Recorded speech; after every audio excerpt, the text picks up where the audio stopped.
आज म तपाईहरुलाई बीएड सेकेन्ड इयरको यो एजुकेसनल साइकोलोजी भन्ने सब्जेक्टको चाहिँ म आज तपाईहरुलाई चाहिँ यो सल्भ क्वेशन म तपाईहरुलाई शेयर गर्नेछु। अघिल्लो भिडियोमा मैले तपाईहरुलाई क्वेशन नम्बर युनिट 2 को चाहिँ यो मानव वृद्धि विकास ह्युमन ग्रोथ एन्ड डेभलपमेन्ट युनिटको चाहिँ मैले तपाईहरुलाई चाहिँ 1 देखि 8 सम्म क्वेशनहरु चाहिँ मैले क्वेशन एन्सर चाहिँ मैले तपाईहरुलाई शेयर गरिसकेको छु। खासमा यो युनिट 2 मा चाहिँ यो एक्जाममा सोधेको क्वेशनहरु हुन्। टोटल चाहिँ तपाईहरुको निम्ति चाहिँ यहाँनिर 31 32 वटा क्वेशनहरु चाहिँ 21 वटा रहेछ। 21 वटा क्वेशनहरु चाहिँ यहाँनिर सोधिएका छन्। यिनै क्वेशनहरुको चाहिँ मैले तपाईहरुलाई चाहिँ एन्सरहरु मैले तपाईहरुलाई शेयर गरिरहेको छु। 1 देखि 8 सम्म चाहिँ मैले तपाईहरुलाई शेयर गरेको छु। आज म तपाईहरुलाई यो क्वेशन नम्बर 9 देखि चाहिँ आज म तपाईहरुलाई यसको क्वेशन एन्सर म तपाईहरुलाई शेयर गर्ने छु। तपाईहरु हेर्न सक्नुहुन्छ यो चाहिँ क्वेशन 9 रहेको छ। point out the process of determining hereditary characteristics in a child। यो चाहिँ determining hereditary characteristics in a child रहेको छ। यसलाई चाहिँ तपाईहरुले नेपालीमा बुझ्नको निम्ति चाहिँ एकजना बालकमा हुने वंशावलीगत विशेषताहरूको निर्धारण प्रक्रियाहरू औल्याउनुहोस्। यो रहेको छ। तपाईले चाहिँ इंग्लिशमा चाहिँ यसलाई पनि इंग्लिशमा चाहिँ मेन फोकस गर्नु होला। इंग्लिशमा चाहिँ तपाईले चाहिँ क्वेशनलाई बुझ्ने कोसिस गर्नु होला, याद गर्नु होला। यहाँ रहेको छ बालकमा वंशानुक्रमका गुणको प्रसारण गर्भधारण बाट सुरु हुन्छ। पुरुष यौन कोशिका मेल सेक्स सेल र स्त्री यौन कोशिका फिमेल सेक्स सेल को मिलनबाट गर्भधारण हुन्छ। पुरुष र स्त्रीको यौन कोशिका सेक्स सेललाई ग्यामेट्स भनिन्छ। यो एक विशेष प्रकारको कोशिका हो। पुरुषको अण्डकोश टेस्टेस को र स्त्रीको अण्डाशय ओभरिसमा जीवकोशको उत्पादन हुन्छ। पुरुषको यौन कोशिकालाई शुक्रकीट स्पर्माटोजोआ र स्पर्म स्पर्म र महिलाको यौन कोशिकालाई अण्डडिम्ब अण्डा अथवा डिम्ब ओभा ओभम भनिन्छ। शुक्रकीट र डिम्ब दुवै साइटोप्लाज्माले घेरिएका कोषहरू हुन्। उक्त दुवै कोषका न्युक्लियसमा आनुवंशिक पदार्थ जेनेटिक मटेरियल्स रहेका हुन्छन् जसले वंशजका गुणहरू प्रसारण गर्दछन्। पुरुष र स्त्री दुवैका यौन कोशिकाहरूमा 23 वटा वंशसूत्र अथवा क्रोमोजोम रहेका हुन्छन्। आनुवंशिक गुणसूत्र सधैँ जोडा अवस्थामा रहेका हुन्छन्। पुरुषका 23 वटा र स्त्रीका 23 वटा गरी 46 वटा गुणसूत्र मिलेर मानव शरीरको संरचना हुन्छ।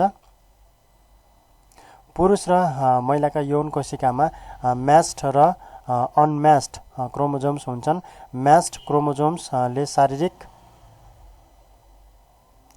अंग प्रत्यङ्गको निर्माण गर्न सहयोग गर्दछ भने एक जोडी अनम्याच्ड क्रोमोजोम्सले लिङ्ग निर्धारण गर्दछ।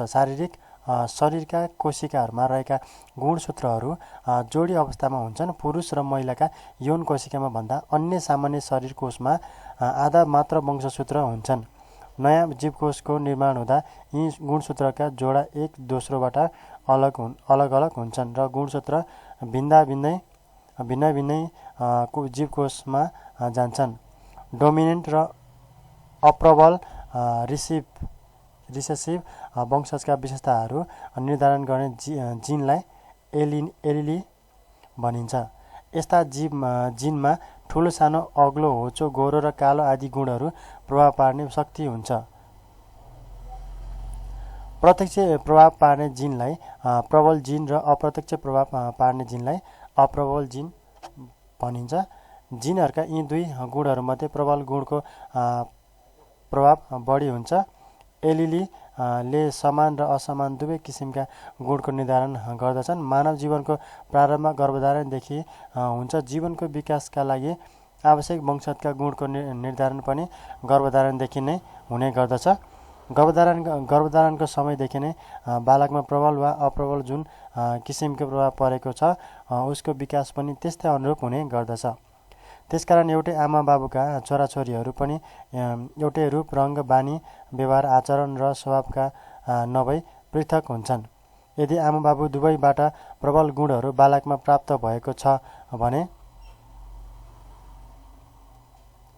बालबालिकाहरू पनि प्रबल विशेषताहरूले आमा बाबु दुवैबाट कालो कपाल हुने प्रबल गुण प्राप्त गरेका छन् भने बालबालिकाहरूको कपाल पनि प्राय कालो नै हुने मनोवैज्ञानिकहरूको मान्यता रहेको छ। त्यसैगरी आमा बाबुबाट बालकमा खैरो कपाल हुने अप्रबल गुण प्रसारित भएका छन् भने बालबालिकाहरूमा पनि खैरो कपाल हुने अप्रबल गुणको प्रभाव विकास भएको पाइन्छ। तर आमा बाबु मध्ये एउटा कालो कपाल हुने प्रबल गुण र अर्कोबाट खैरो कपाल हुने अप्रबल गुण प्राप्त गरेमा बालबालिकाको कपालको रङ पनि कालो नै हुन्छ। यसो हुनको प्रमुख कारण वंशजका प्रबल गुणले अप्रबल गुणलाई दबाउँछ। आमा बाबुमा लुकेर रहेका वंशजका गुणपछि गएर बालबालिकाहरूमा देखा पर्न सक्छन्। यो रहेको छ क्वेसन 9 को एन्सर। त्यसै गरी अब म तपाईँलाई 10मा क्वेसन म यसको यहाँ सेयर गर्नेछु एन्सर।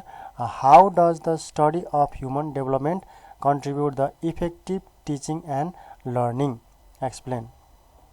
सफल शिक्षण सिकाइका लागि मानव विकासले कसरी योगदान दिन्छ? व्याख्या गर्नुहोस्।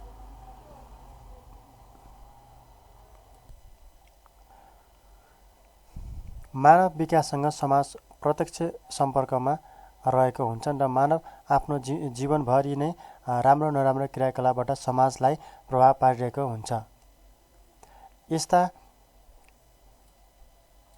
क्रियाकलापहरू समाजबाट नियन्त्रित पनि रहेका हुन्छन्। गर्भधारणको अवस्थाबाट मृत्युसम्मको अवस्थाभरि शारीरिक र मानसिक कामको कुराहरू मस्तिष्कबाट सञ्चालित रहेका हुन्छन् र उक्त मस्तिष्क वंश, वातावरण र समाजबाट प्रभावित रहेको हुन्छ।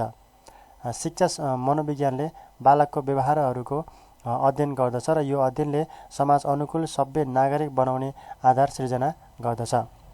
एक विकासात्मक अवस्थाबाट अर्को अवस्थामा प्रवेश गर्दा बालकको व्यवहारमा के कस्ता परिवर्तनहरू देखिन्छन्, ती परिवर्तनहरूको अध्ययन गरी शिक्षण र सिकाइ अनुकूल वातावरण सिर्जना गर्न सकिन्छ। ती वातावरणहरू कहिले, किन, कसरी भएका हुन् तिनीहरूको व्याख्या गर्दै विशिष्टीकरणबाट सामान्यकरण गर्दै अन्य बालकहरूको परिप्रेक्ष्यमा समेत मार्गदर्शनको रूपमा प्रयोग गर्न सकिन्छ। बालकको घर र विद्यालय, आमा बाबु र शिक्षक, बाहिरी र भित्री वातावरण, साथी सङ्गत सबैले प्रत्यक्ष र अप्रत्यक्ष रूपमा शिक्षण सिकाइमा प्रभाव पार्दै शिक्षकलाई मात्र नभई बालककै समयानुकूल विकासमा समेत उचित अनुचित अवस्था सिर्जना गरिरहेको हुन्छ।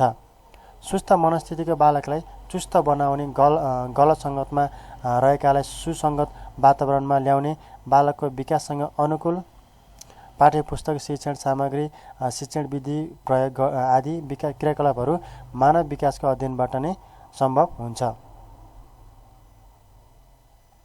6 वर्षको पूर्व बाल्य अवस्थाका बालकलाई कम्प्युटर शिक्षा कतिको लाभदायक र उपयुक्त हुन्छ भन्ने कुरा बालकको मस्तिष्क क्षमताको अध्ययनबाट मात्र सम्भव छ र यसैले मानव विकासको अध्ययन अपरिहार्य हुन पुगेको छ। शिक्षकले शिक्षणमा बालकको मन मस्तिष्कमा पस्न सक्नुपर्छ, जसले गर्दा बालककै मस्तिष्क सञ्चालनको रूपमा काम कुरा गर्न सजिलो हुन सक्छ र यसका लागि शिक्षा मनोविज्ञानले मार्गदर्शन गर्दछ। यो चाहिँ रहेको छ क्वेसन 10 को चाहिँ एन्सर। त्यसै गरी यहाँ 11 नम्बरमा रहेको छ state the purpose and importance of studying human development.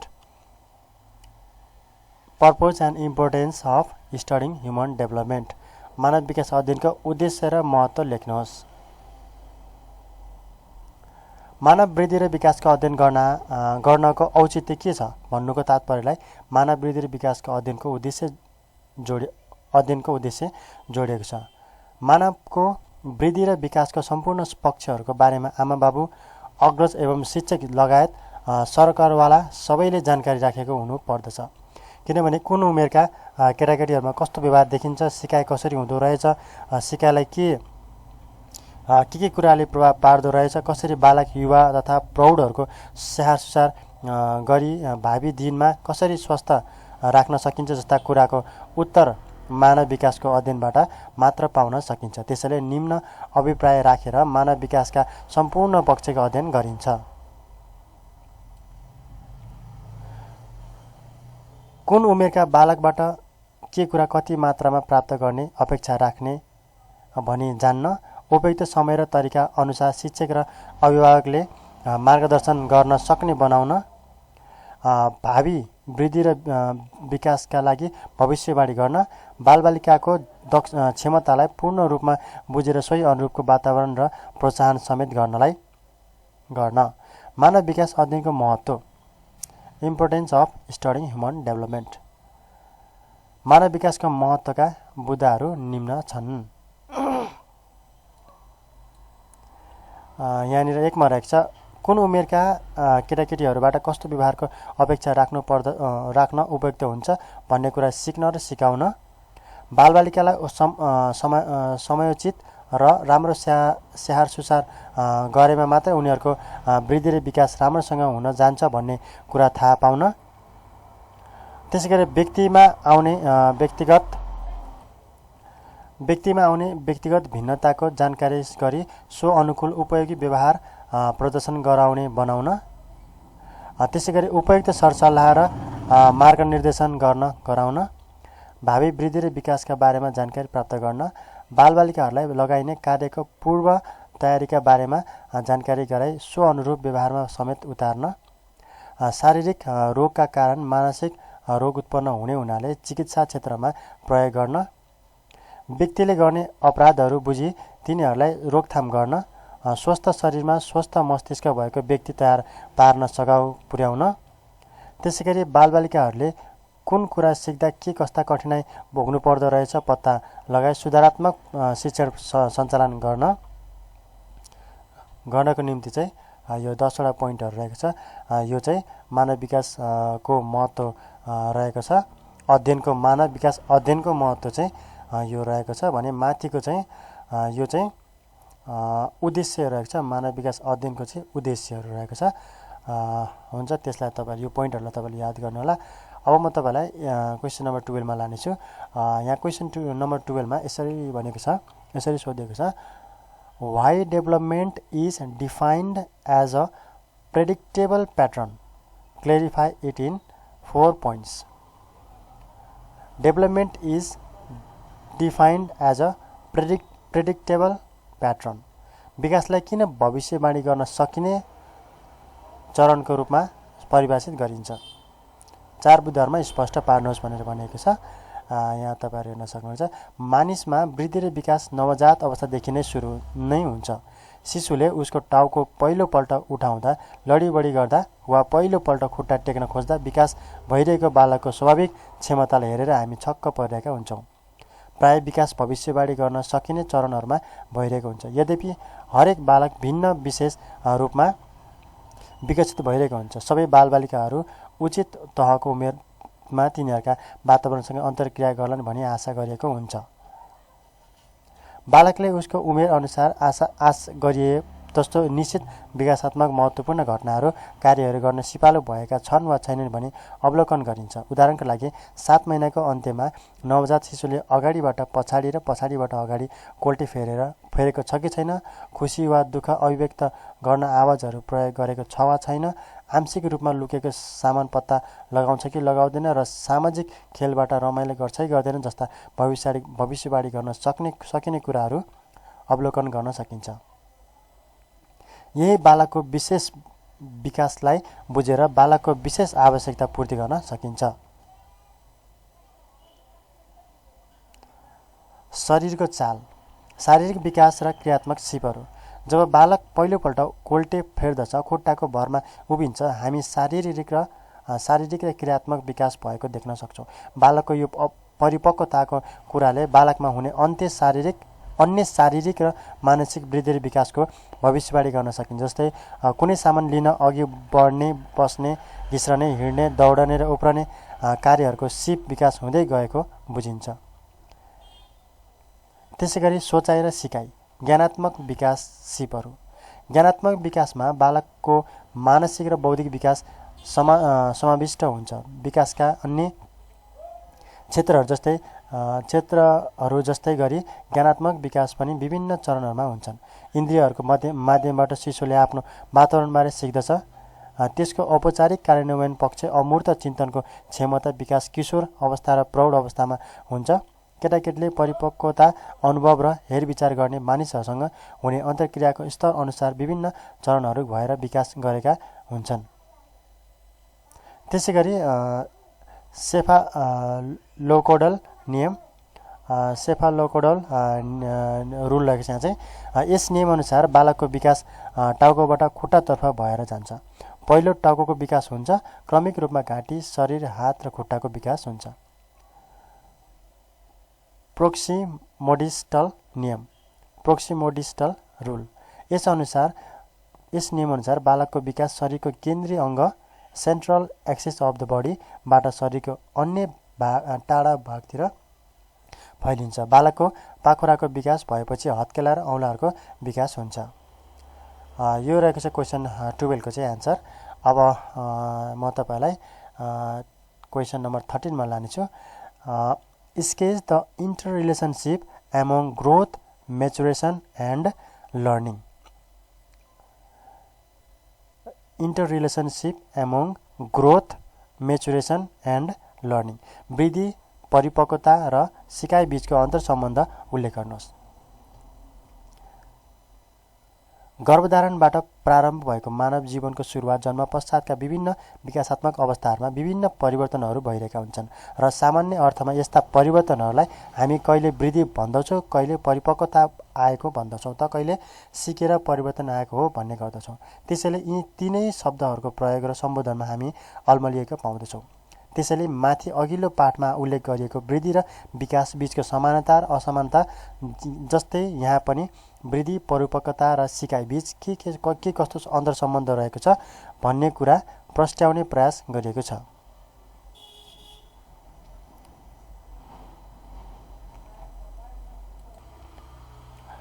मानव जीवनमा उचाइ बढ्नु, तौल बढ्नु, आकार प्रकार र बनावटका परिवर्तन हुनु जस्ता भारात्मक र वा सङ्ख्यात्मक परिवर्तनलाई वृद्धि भनिन्छ। बालक जन्मदा सामान्यतया 20 इन्च लामो र 7.5 पाउन्ड तौल लिएर जन्मेको हुन्छ भने 1 वर्षको हुँदा 28 देखि 30 इन्च लामो र 23 पाउन्ड तौल प्राप्त गरेको हुन्छ। त्यस्तै उत्तर बाल्यावस्था प्रारम्भमा पुगिसक्दा उचाइ बढेर केटीको 58 इन्च र केटाको 57.5 इन्च तथा तौल केटीहरूको 88.5 पाउन्ड र केटाको 85.5 पाउन्ड जति भइसकेको हुन्छ। यसरी शारीरिक रूपमा तौल र उचाइको साथसाथै भित्री अङ्ग प्रत्यङ्गहरू पनि सोही गति र अनुपातमा वृद्धि भइरहेका हुन्छन् र क्षमतामा समेत परिवर्तन आएको हुन्छ। उदाहरणका लागि मस्तिष्कको आकार र तौलमा वृद्धि हुनुको सँगसँगै यसको क्षमतामा पनि वृद्धि हुन्छ। यसरी वृद्धिले भारात्मक परिवर्तन गराउनको साथै परिपक्वता प्राप्त गर्ने कुरामा लिङ्गले पनि प्रभाव पारेको हुन्छ भन्ने कुरा समान तौलमा जन्मेका केटाकेटी पनि उत्तर बाल्यावस्थाको प्रारम्भमा पुग्दा फरक देखिएको कुराले पुष्टि हुन आउँछ। मानिसको वृद्धि जति राम्रो र उपयुक्त ढङ्गबाट भयो त्यति त्यसको शरीरले परिपक्वता प्राप्त गर्ने हुन्छ। जति परिपक्वता प्राप्त गर्दै जान्छ सोही अनुरूप सिकाइ प्रक्रिया पनि अगाडि बढ्दै जान्छ। परिपक्वता भन्नाले व्यक्ति विशेषमा रहेका वंशानुगत गुणहरूको एक निश्चित सीमाभित्रको विकासको प्रक्रिया हो जसले व्यक्तिलाई कुनै निश्चित काम गर्न सक्ने क्षमता प्राप्त गर्दछ। ग्यासेलको अनुसार परिपक्वता भनेको the net sum of the gene effects operating in a self limited life cycle हो। आफूहरूद्वारा नै निर्धारण गरिएको सीमाभित्र कार्यरत वंशाणुहरूको प्रभावको शुद्ध योगफल हो। यस भनाइ समेतलाई विश्लेषण गर्दा परिपक्वता भनेको व्यक्तिको उमेर अनुसार प्राप्त गर्दै जाने अनुभव हो। बौद्धिक र शारीरिक सक्षमता हो। व्यक्ति पूर्व बाल्यावस्थाको हुँदा वृद्धि जे जति भएको छ हुन्छ त्यस्तै अनुरूप उसका अङ्गहरूमा परिपक्वता आएको हुन्छ। परिपक्वता उमेरअनुसार वृद्धि सँगसँगै बढ्दै र प्राप्त गरिँदै गइन्छ भन्ने कुरा केटाकेटीहरूले प्रदर्शन गरेको अपरिपक्व व्यवहार र प्रौढहरूले प्रदर्शन गरेको परिपक्व व्यवहारले पनि पुष्टि गर्दछ। सिकाइ भनेको व्यक्तिको व्यवहारमा अभ्यास, प्रशिक्षण र अनुभवद्वारा आएको स्थायी परिवर्तन हो। व्यवहारमा आउने यस्ता परिवर्तनहरू 3 क्षेत्र ज्ञान, सिप र अभिवृत्तिसँग सम्बन्धित हुन्छन्। भनाइको तात्पर्य मानिसले सिकाइद्वारा नयाँ ज्ञान, सिप र प्रवृत्ति आर्जन गर्दछ, जसका लागि अनुभव, पहिचान, अनुकरण र तालिम आदिले सघाउ पुर्याएको हुन्छ। यसै प्रक्रियाद्वारा व्यक्तिले नयाँ गुणहरू आर्जन गर्दछ भने पुराना गुणहरूलाई परिवर्तन, परिमार्जन र विकसित गर्ने पनि गर्दछ। सिकाइ हुनका लागि व्यक्तिले उपयुक्त रूपमा परिपक्वता प्राप्त गरेको हुनुपर्दछ। त्यसैले सिकाइका लागि परिपक्वता आवश्यकता पर्दछ भने परिपक्वता प्राप्त गर्न शारीरिक वृद्धि भएकै हुनुपर्दछ। त्यसैले सिकाइका लागि वृद्धि पैदा गराउने परिपक्वता आवश्यक पर्दछ। वृद्धि पश्चात प्राप्त भएको परिपक्वताले सिकाइका लागि कच्चा पदार्थ उपलब्ध गराएर सहयोग पुर्याएको हुन्छ। वृद्धि र परिपक्वता बीच सिकाइ हुन सक्दैन। वृद्धि र परिपक्वता बीच सिकाइ हुन सक्दैन भन्ने कुरा 5 वर्षको बालकले 2 पाङ्ग्रे साइकल चलाउन खोजे पनि सक्दैन, तर त्यही बालक 9-10 वर्षको भएपछि उक्त 2 पाङ्ग्रे साइकल चलाउन सक्ने हुन्छ।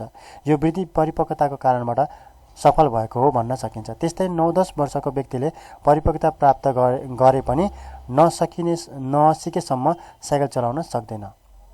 सिकाइका लागि परिपक्वता प्राप्त गर्न र वृद्धि हुन आवश्यक हुन्छ भने सिकाइले पनि वृद्धि गराउन र परिपक्वता हासिल गराउन सघाउ पुर्याइरहेको हुनाले सिकाइ, परिपक्वता र वृद्धि यी तीनै पक्ष एउटै सिक्काका 3 पाङ्ग्रा जस्तै अन्तर्निर्भर रहेका हुन्छन्।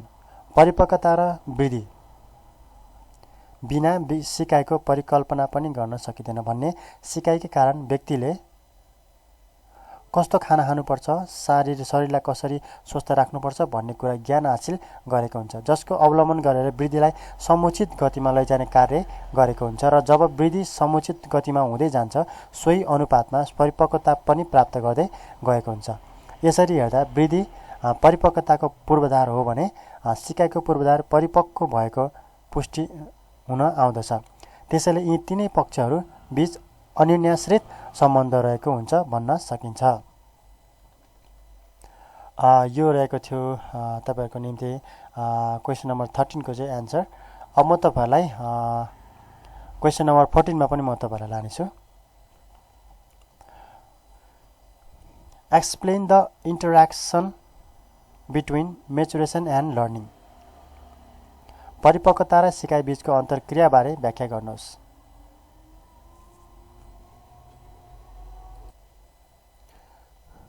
शारीरिक वृद्धिले परिपक्वता प्राप्तिमा सहयोग पुर्याउँछ। परिपक्वता व्यक्तिमा अन्तर्निहित जन्मजात गुणहरूको विकास हुनु हो। यसकै कारणले विभिन्न कार्यहरू गर्न सक्ने क्षमता प्राप्त हुन्छ। सिकाइ हुनका निम्ति परिपक्वता पूर्ण शर्त हो। त्यसर्थ सिकाइका लागि शारीरिक र मानसिक परिपक्वता प्राप्त गरेकै हुनुपर्छ। अर्कोतर्फ सिकाइले पनि शारीरिक, मानसिक, संवेगात्मक, सामाजिक परिपक्वतालाई बलियो बनाउँछ। मानव व्यक्तित्व, अभिवृत्ति, व्यवहारिक ढाँचा, रुचि जस्ता कुरा परिपक्वता र सिकाइमै भर पर्छन्। त्यसकारण यिनीहरू एक अर्कामा निर्भर हुन्छन्। मानव अङ्गहरूको परिपक्वताका आधारमा क्रियात्मक क्षमता प्राप्त हुन्छ। फलस्वरूप सिक्न सक्ने क्षमताको विकास तथा सिकाइ प्रक्रिया अघि बढ्छ। अत परिपक्वता नभए सिकाइ सम्भव छैन भन्ने सिकाइ बिनाको परिपक्वताले मात्र पनि सम्भव मानव विकासको पूर्णता प्राप्त गर्दैन। परिपक्वता र सिकाइ दुवै आपसमा परिपूरक छन्। विकास भनेकै परिपक्वता र सिकाइ दुवैको उपज हो। दुवैको अन्तर्क्रिया स्वरूप व्यवहारमा परिवर्तन आउँछ। यी दुवैको अन्तर्क्रियाको परिमाण स्वरूप सिकाइमा विभिन्नता देखा पर्छन्। विकासात्मक कार्यहरूमा तलमाथि पर्छ र सिकाइको सीमा निश्चित हुन्छ। परिपक्वता भन्ने बित्तिकै सिक्नका लागि चाहिने शारीरिक र मानसिक तयारी फिजिकल एन्ड मेन्टल रेडिनेस प्राप्त गर्नु भन्ने बुझिन्छ भने तालिम अभ्यास अनुभव तथा प्रशिक्षणले शारीरिक तथा मानसिक क्षमतालाई अझ सुदृढ बनाउन मद्दत पुग्छ। मानव वृद्धिका साथसाथै जैविक परिपक्वता स्वाभाविक रूपमा नेचुरली प्राप्त हुन्छ, तर विभिन्न ज्ञान सिप र प्रवृत्ति सम्बन्धी व्यवहारमा सिकाइद्वारा परिपक्वता प्राप्त गरिन्छ। यसरी अर्थगत धारणामा यी दुई फरक देखिए तापनि मानवको विकासात्मक प्रक्रियामा यिनीहरूलाई अलग गर्न सकिँदैन। यिनीहरूकै पारस्परिक अन्तर्क्रियाबाट मानव विकास सम्भव हुन्छ। अब म तपाईहरुलाई क्वेशन नम्बर 15 मा लानेछु। What do you mean by developmental issues? List the major issues in human development. विकासात्मक मुद्दाहरू भन्नाले के बुझ्नुहुन्छ? मानव विकासमा देखिने मुख्य मुद्दाहरूको सूची बनाउनुहोस्। अथवा what are the developmental issues? विकासात्मक मुद्दाहरू के हुन्? मानव विकास भन्नाले गर्भावस्थादेखि मृत्यु पर्यन्तसम्म मानिसमा देखा पर्ने शारीरिक, मानसिक, आन्तरिक, बाह्य, गुणात्मक र एवं परिमाणात्मक अवस्थामा परिवर्तनलाई बुझिन्छ। यो निरन्तर रूपमा चलिरहने प्रक्रिया हो। मानव विकासको अध्ययनको क्रममा विकासवादी मनोवैज्ञानिकहरूले विभिन्न सिद्धान्तहरूको प्रतिपादन गरेका छन्। ती सिद्धान्तहरूको प्रतिपादनको क्रममा केही समस्याहरू उत्पन्न भएका छन्। त्यस्ता समस्याहरूलाई मानव विकासका मुख्य मुद्दाहरू मेजर इस्युज इन डेभलपमेन्ट भनिन्छ। तसर्थ विकासात्मक मनोविज्ञानका सिद्धान्तहरू प्रतिपादन गर्ने क्रममा उत्पन्न भएका महत्त्वपूर्ण मुद्दाहरू मध्ये प्रमुख मुद्दाहरू प्रकृति वंशानुक्रमका विरुद्ध वातावरण प्रशिक्षण, हेरिडिटी और नेचर भर्सेस इन्भाइरोमेन्ट और नर्चर, सर्वव्यापीका रूपमा विरुद्ध सांस्कृतिक विशिष्टता, युनिभर्सल भर्सेस कल्चरल स्पेसिफिक र परिपक्वता विरुद्ध सिकाइ, मेचुरेसन भर्सेस लर्निङ हुन्। यो चाहिँ खासमा चाहिँ यति नै रहेको छ। यसको चाहिँ यो विकासात्मक मुद्दाहरू। त्यसै गरी अब म तपाईहरुलाई क्वेसन नम्बर 16 मा लानेछु। Explain the nature versus nurture in human development. मानव विकासमा प्रकृतिका विरुद्ध प्रशिक्षणबारे व्याख्या गर्नुहोस्।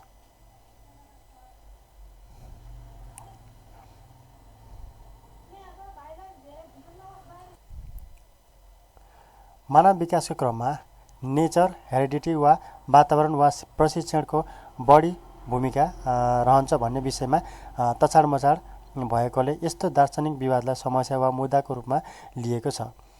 ईस्वी सम्मत 1600 तिर अमेरिकन दार्शनिक जोन लकले आफ्नो तर्कमा यो विवादलाई प्रस्तुत गरी बालक जन्मदा खाली दिमाग भएर आएको हुन्छ। बालकलाई हामीहरूबाट विभिन्न अनुभवहरू, विभिन्न प्रशिक्षणद्वारा दिमाग भर्ने कार्य हुन्छ र बालकको व्यक्तित्व विकास अगाडि बढ्ने गर्दछ भनी जोन लकले बालकको विकासमा पूर्ण रूपमा वातावरणीय प्रशिक्षणको प्रभाव पर्दछ भनी तर्क पेश गरे। त्यसैगरी जोन लकको विरुद्धमा ईस्वी सम्मत 1700 मा फ्रेन्च दार्शनिक जीन ज्याक्स रूसोले ठिक विपरीत तर्क प्रस्तुत गरी मानव विकासमा मानिसका नेचुरल गुणहरूले प्रत्यक्ष प्रभाव पार्ने गर्दछ। नेचर पक्षधरले विकृति ल्याउने प्रयास गरिरहेका छन् जुन सत्य नभएको विचार वा दृष्टिकोण प्रस्तुत गरे। यसरी नेचर र नर्चरको मुद्दालाई हालसम्म पनि विकासात्मक मनोवैज्ञानिकहरूले समाधान गर्न सकेका छैनन्। वर्तमान मनोवैज्ञानिकहरू पनि बालकको विकासात्मक गुण निर्धारण गर्ने कार्यमा नेचर र नर्चर दुवैको समान भूमिका रहने तर्क प्रस्तुत गरेका छन्। तर विकासवादी मनोवैज्ञानिकहरूले केहीले वातावरणलाई जोड दिए भने कसैले मानव विकासमा वंशानुक्रम र परिपक्वताको महत्त्वपूर्ण भूमिका रहन्छ भनी जोड दिएका छन्। 19औं शताब्दीको धर्मशास्त्रीय विचारले विकासमा न त नेचर र न त नर्चर पक्षको भूमिका रहन्छ। तसर्थ नेचर भनेको ह्युमन नेचर निर्धारण गर्ने हेरिडिटी वंशानुक्रम र नर्चर भनेको ह्युमन नेचर निर्धारण गर्ने इन्भाइरोमेन्ट हो, जुन हेरिडिटी र इन्भाइरोमेन्टको विवाद मानिएको छ। यसै विवादको अध्ययन र निष्कर्ष अनुसार बालकको शारीरिक, मानसिक, बौद्धिक, संवेगात्मक विशेषताहरूमा वंशानुक्रम हेरिडिटी और नेचर र वंशानुक्रम र प्रशिक्षण इन्भाइरोमेन्ट और नर्चर दुवैको समान भूमिका रहन्छ। कसको बढी र कसको घटी भन्ने हुँदैन। तसर्थ कुनै पनि मानिसलाई वंशानुगत रूपमा प्राप्त गुणले मात्र विकास वा परिवर्तन गर्न सक्दैन र उसलाई उपयुक्त वातावरण, परिवेश वा प्रशिक्षणका सिपहरू सिकाउनु जरुरी छ। जस्तै विश्व प्रसिद्ध वैज्ञानिक अल्बर्ट आइन्स्टाइनलाई आविष्कारको गुण मात्र लिएर नभएर विद्यालय एवं शैक्षिक संस्थामा भर्ना गरी तीक्ष्ण बुद्धि र गुणको विकासमा इन्भाइरोमेन्ट दिइनु र त्यस्तै अन्य खेलाडी विद्वानलाई जेनेटिक गुणको परिमार्जन गर्न सिप प्रशिक्षण ज्ञानमय वातावरण दिनुपर्छ। सन्तुलित विकासका लागि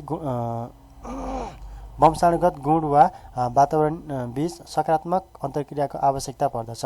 कुनै पनि वातावरण गुणहरू व्यक्तिले वंशानुक्रमीय प्रसारणको माध्यमबाट प्राप्त गर्दछ भने गुणात्मकता वातावरणीय अनुकूलताबाट प्राप्त गर्दछ। तसर्थ मानिसले जन्मजात रूपमा विशेष वंशानुक्रमका गुण पनि लिएर आएको र वातावरणीय अनुकूलता पनि प्राप्त गरिरहेको रहेछ भने उसको शारीरिक, मानसिक, सामाजिक, संवेगात्मक, नैतिक एवं आध्यात्मिक पक्षको विकास सन्तुलित रूपमा हुन्छ।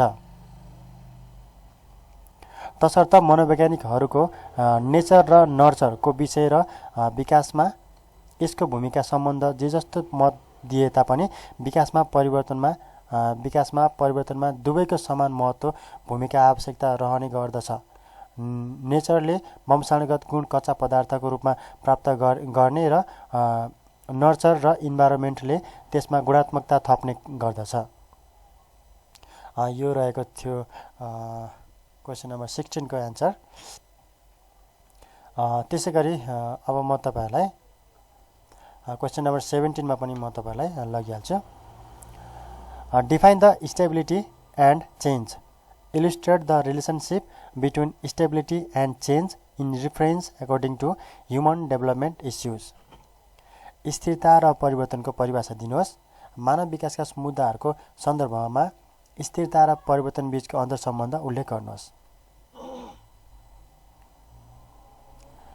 प्रकृति र स्याहारको मुद्दा सरहको स्थिरता र परिवर्तन पनि एक अत्यन्त महत्त्वपूर्ण मुद्दा हो, जसको सम्बन्ध विकासको स्वरूपको व्याख्यासँग छ। स्थिरताको पक्षधरहरू विकासको सामान्य स्वरूपमा विश्वास राख्दछन् भने परिवर्तनका पक्षधरहरू विकासको सुधारात्मक स्वरूपमा विश्वास राख्दछन्। स्थिरताका पक्षधरहरूको अनुसार विकास एक निश्चित क्रममा हुन्छ। यो क्रम सुनिश्चित हुन्छ र यसको आधारमा विकासको भविष्यको स्वरूपको सहज पूर्वानुमान गर्न सकिन्छ। यस दृष्टिकोण अनुसार निश्चित उमेरका बालबालिकाहरूको गुण एक निश्चित ढाँचाको हुन्छ। यो गुणको स्वरूप सर्वव्यापी हुन्छ, अर्थात् हरेक समयमा समान रूपमा बालबालिकाहरूको गुण समान नै हुन्छ।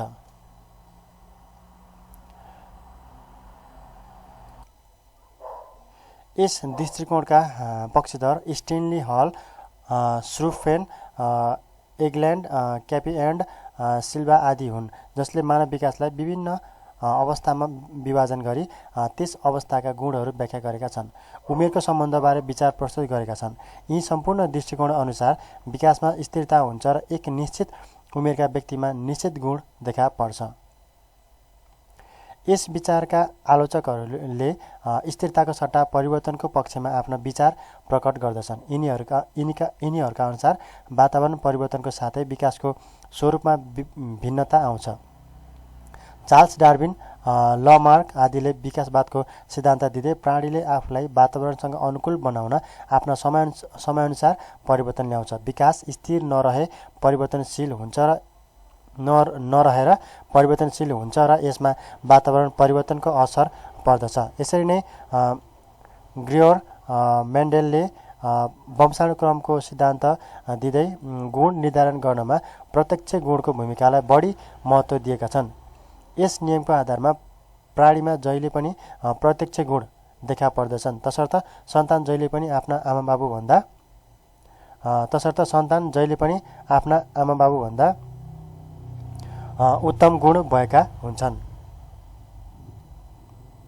यो रहेको थियो 19 नम्बरको क्वेसन एन्सर। अब यो म तपाईँलाई 18 मा लानेछु।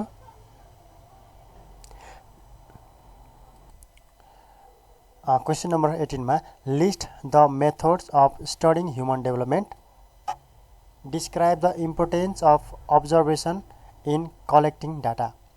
मानव विकास अध्ययनका विधिहरू सूचीकृत गर्नुहोस्। तथ्याङ्क सङ्कलनमा अवलोकनको महत्त्व वर्णन गर्नुहोस्। मानव विकासको क्रममा हुने विभिन्न क्रियाकलापहरू समान नहुने हुँदा यसको अध्ययन विधिको छनौट गर्नु गाह्रो हुन्छ। तथापि मानव विकासको अध्ययन विधिहरूमा मुख्य दुई विधिहरू देखा परेका छन्। विकासात्मक मनोवैज्ञानिक जीन पाइगेटले लम्ब विधि लङ्गिच्युडिनल मेथड को व्याख्या गरेका छन् भने मनोवैज्ञानिक टेम्प्लिनले क्रस सेक्सनल मेथड को सफल प्रयोग गरेका छन्। यसबाहेक अन्य विधिहरूमा घटना अध्ययन विधि, केस स्टडी र अब्जर्भेसन विधि पनि छन्।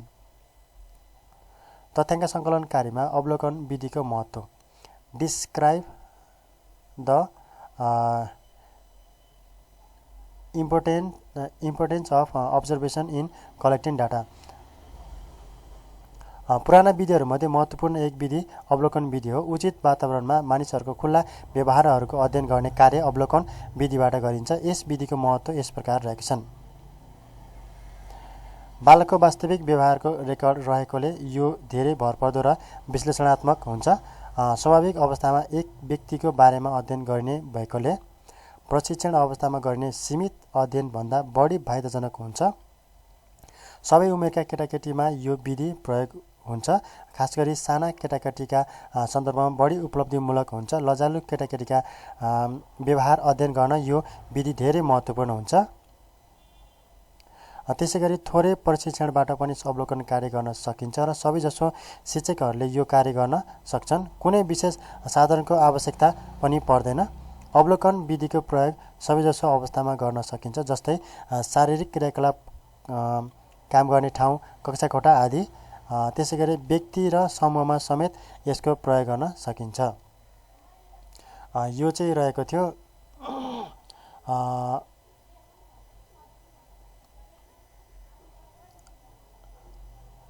Importance of observation in collecting data भनेर यो चाहिँ रहेको छ। अवलोकन विधिको चाहिँ महत्त्व रहेको थियो। यो चाहिँ यहाँनिर 6वटा पोइन्टहरू रहेको छ, तपाईँले यसलाई याद गर्न सक्नुहुनेछ। त्यसैगरी अब 19 नम्बरमा differentiate between longitudinal and cross sectional method as a methods of human development. मानव विकास अध्ययनका अध्ययन विधिका रूपमा लम्बी र क्षितिजीय विधिमा फरक देखाउनुहोस्।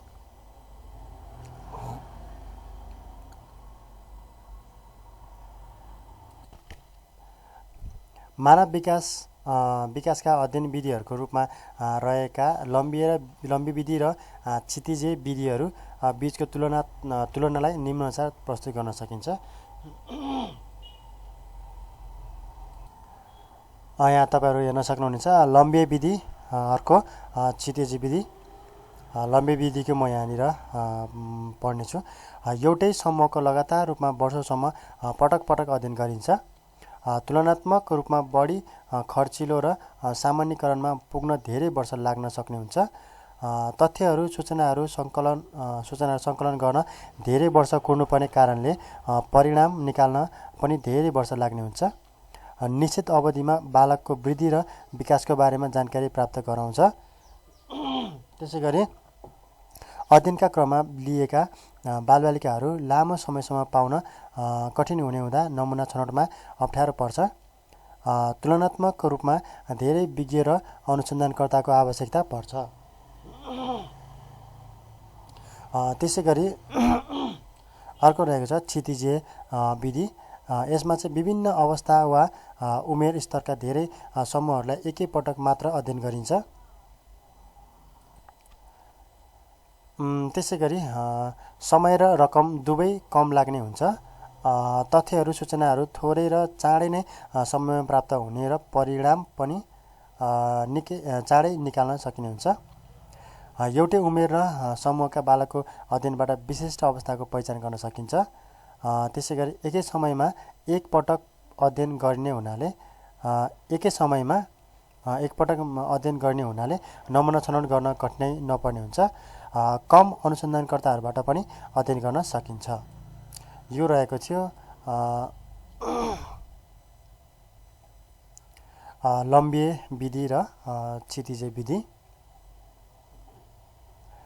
अब म तपाईहरुलाई क्वेशन नम्बर 20 मा लानेछु। Justify the need of cohort sequential design for studying human development.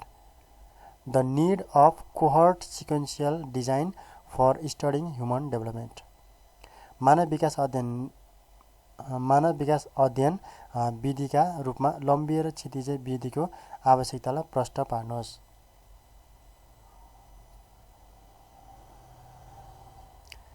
मानव विकास अध्ययनमा कोहर्ट सिक्वेन्शियल दायाँको आवश्यकता नियमअनुसार रहेका छन्। मानव विकासका विभिन्न अवस्थाहरूको वैज्ञानिक ढङ्गले अध्ययन अनुसन्धान गर्ने, मानव विकासका विभिन्न अवस्थाहरूमा देखिने विशेषताहरू पहिचान गर्न,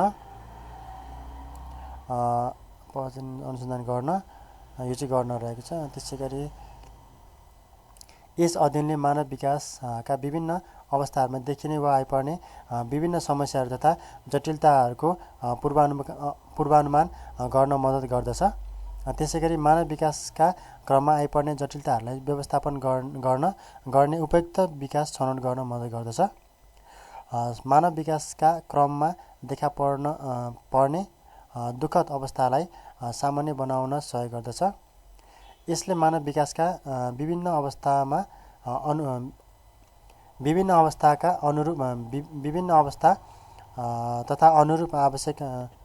अवस्था अनुरूप आवश्यक शैक्षिक कार्यक्रम तर्जुमा गर्न मद्दत गर्दछ। यसले डेभलपमेन्टल साइकोलोजिस्टहरूलाई मानव विकासको सन्दर्भमा महत्त्वपूर्ण तथ्यहरूको बोध गराउँदछ। यसरी मानव विकासको अध्ययनमा यस्ता विभिन्न क्रियाकलापहरू सम्पादन गर्ने कोहर्ट सिक्वेन्शियल डिजाइनको आवश्यकता पर्ने कुराको औचित्यता पुष्टि हुन्छ। त्यसै गरी म अब तपाईहरुलाई अन्तिम क्वेशन 21 मा लानेछु। Early foundations are critical in human development. Justify. प्रारम्भिक आधारहरू मानव विकासका लागि अत्यन्त संवेदनशील हुन्छन्। पुष्टि गर्नुहोस्।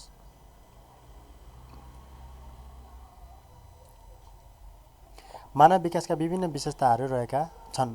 ती विविध विशेषताहरूमध्ये एक महत्त्वपूर्ण विशेषता हो मानव विकासका लागि प्रारम्भिक आधारहरू अत्यन्त संवेदनशील हुने गर्दछ। बालकको पछिल्लो विकासभन्दा पहिलेका विकासहरू अत्यन्त महत्त्वपूर्ण हुने गर्दछन्। मानव विकासका प्रारम्भिक विकासहरू विकासका आधार वा जगका रूपमा रहेका हुन्छन्। पहिलेका विकासले नै उसको पछिल्लो विकासको निर्धारण हुने गर्दछ। यदि बालकको पहिलो चरणको विकास राम्रोसँग भएको छ भने त्यसको प्रभाव पछिल्ला चरणहरूसम्म पर्न गई पछिल्ला चरणहरूको विकास पनि राम्रोसँग हुने गर्दछ। तर यसका विपरीत बालकको पहिलो विकास नै राम्रोसँग हुन सकेन भने त्यसले पछिल्लो विकासहरूमा असर पार्दछन्, जसको कारण पछिल्लो विकासका चरणहरू पनि राम्रोसँग हुन सक्दैन। उदाहरणको लागि आमाको गर्भमा रहँदा राम्रोसँग विकास हुन नसकेको बालकको जन्मपछि पनि राम्रो विकास हुन सक्दैन। त्यसै गरी जन्मपूर्वको अवस्थाले पनि प्रभाव पारिरहेको हुन्छ। त्यस्तै बालककालमा राम्रोसँग शिक्षा नपाएको बालकले जीवनको पछिल्लो चरणमा पनि राम्रोसँग लेखपढ गर्न सक्दैन। पढ्ने र सिक्ने उमेर हुँदासम्म नसिक्ने तर सिक्ने उमेर सकिसकेपछि सिक्न खोजेर त्यसले राम्रो विकास हासिल गर्न सक्दैन। मानव विकास कसरी हुन्छ भन्ने कुरा उसको बाल्यकालको विकास कसरी भएको छ भन्ने कुराले निर्धारण गर्दछ। मानव विकासका पहिलेका चरण विकासका आधार भएकोले यस चरणमा जे जस्तो विकास भयो त्यसैका आधारमा उसको भावी विकास निर्धारण हुने गर्दछ। यसर्थ बालबालिकाको प्रारम्भिक चरणको महत्त्वलाई बुझेर प्रारम्भिक विकासका क्रममा निकै सावधानी अपनाउनु पर्दछ।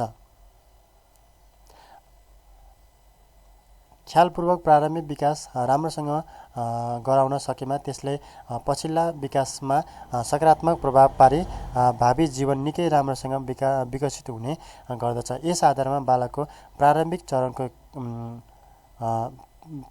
चरणको विकास भावी जीवनको विकासका लागि निकै संवेदनशील आधारको रूपमा रहेको हुन्छ भन्ने पुष्टि हुन्छ। यो चाहिँ विकास रहेको छ। यो रहेको थियो क्वेसन नम्बर 21 को अन्तिम क्वेसन युनिट 2 को चाहिँ अन्तिम क्वेसन रहेको छ। यो चाहिँ 21वटा 21 वटा क्वेसनहरू युनिट 2 बाट सोधेको छन्। यो सबै चाहिँ एक्जाममा सोधेका क्वेसनहरू 21 मा 74 मा सोधेका क्वेसनहरू हो। यसलाई चाहिँ तपाईहरुले चाहिँ पहिलो सुरुमा इंग्लिशमा तपाईले क्वेसन नोट गर्नुहोस् अनि त्यसपछि त्यसलाई पहिला बुझ्न कोसिस गर्नुहोस् अनि त्यसपछि यो सर पढ्नुस्। पढिसकेपछि त्यसलाई चाहिँ रफमा लेख्नुस्। यो क्वेसन राखेर त्यसलाई चाहिँ रफमा प्र्याक्टिस गर्नुहोस् अनि त्यसपछि रफमा तपाईको राम्रो एन्सर तपाईको भयो भने चाहिँ तपाईले चाहिँ अनि आफ्नो नोटमा चाहिँ तपाईले चाहिँ लेख्न सक्नुहुन्छ। यो क्वेसन मात्र पनि तपाईहरुको निम्ति चाहिँ पूर्ण नहुन सक्छ किनकि तपाईले चाहिँ आफ्नो कुराहरु चाहिँ थप्न सक्नुहुन्छ। अन्य अरु बुकहरुबाट पनि तपाईले चाहिँ पढेर चाहिँ यो क्वेसनको एन्सर चाहिँ तपाईले चाहिँ लेख्न सक्नुहुन्छ। यो मैले जुन यो क्वेसनहरु तपाईलाई एन्सरहरु शेयर गरेको छु यो नै तपाईहरुको निम्ति यही नै ठ्याक्कै यही नै हो भनेर चाहिँ यसमा हुँदैन। यो पूर्ण क्वेसन पनि यो नहुन सक्छ। त्यो कारणले गर्दा चाहिँ यो जति पनि क्वेसनहरु एन्सरहरु छन् तपाईले चाहिँ यसलाई पढ्नुहोस् अनि सकेसम्म तपाईले चाहिँ आफ्नै शैलीमा चाहिँ यसलाई लेख्नु होला। पोइन्टको कुराहरुलाई चाहिँ तपाईले चाहिँ त्यसलाई चाहिँ याद गर्न सक्नुहुनेछ। पोइन्टमा कुराहरु जुन पोइन्टको छन् कुराहरु त्यसलाई चाहिँ तपाईले जस्ताको त्यस्तै चाहिँ लेख्न पनि सक्नुहुनेछ। आफ्नो पोइन्टहरु पनि तपाईले थप्न सक्नुहुनेछ। अनि त्यसपछि अनि बाँकी रहेको तपाईले चाहिँ अब यो पोइन्टको कुराहरुलाई तपाईले चाहिँ याद गर्नु होला। यस्तो पोइन्टको कुराहरुलाई चाहिँ तपाईले चाहिँ याद गरेर चाहिँ नोट गर्न सक्नुहुनेछ। अनि त्यसपछि अरु चाहिँ यो बाँकी रहेको यो प्याराग्राफको कुराहरुलाई चाहिँ यो यस्तो प्याराग्राफको कुराहरुलाई चाहिँ तपाईले चाहिँ मेन पोइन्टहरु कुन मेन आवश्यक पर्छ त्यो कुराहरुलाई चाहिँ तपाईले चाहिँ पोइन्ट बनाएर चाहिँ तपाईले चाहिँ त्यसलाई चाहिँ याद गर्न सक्नुहुनेछ ताकि तपाईलाई पछि एक्जाममा सजिलो हुन्छ। अथवा एन्सर कुनै पनि एन्सर तपाईले लेख्दाखेरि त्यसको एन्सर लेख्दाखेरि तपाईलाई चाहिँ सजिलो गरी तपाईले चाहिँ लेख्न सक्नुहुनेछ। यो रहेको थियो तपाईहरुको निम्ति युनिट 2 को चाहिँ मैले तपाईलाई 1 देखि 21 सम्मै मैले तपाईलाई सबै क्वेसनहरु म तपाईलाई शेयर गरिसकेको छु। तपाईले आफ्नो टेक्स्ट बुकहरु पनि तपाईले चाहिँ अब पढ्नु होला। एक दुई चोटी तपाईले त्यसलाई चाहिँ रिभाइज गरेर सक्नु होला। हुन्छ आजलाई यति नै। मैले तपाईलाई यो समय तपाईहरुको मैले धेरै समय यसमा लिइसकेको छु। हुन्छ आजलाई यति नै। आउने समयहरुमा म तपाईलाई अन्य युनिट 3 को त्यो बाहेकको म तपाईलाई अन्य सब्जेक्टहरुको म तपाईलाई नोटहरु क्वेसनहरु आवश्यक सबै मटेरियलहरु स्टडी मटेरियलहरु आवश्यक कुराहरु म तपाईलाई शेयर गर्ने नै छु। तबसम्म मेरो यो भिडियोलाई तपाईले लाइक गरिदिनु होला। तपाईहरुको साथीहरुलाई मेरो यो भिडियो पनि शेयर गरिदिनु होला। अनि अहिलेसम्म तपाईले मेरो च्यानललाई सब्स्क्राइब गर्नुभएको छैन भने प्लिज तपाईले मेरो च्यानललाई सब्स्क्राइब पनि गरिदिनु होला।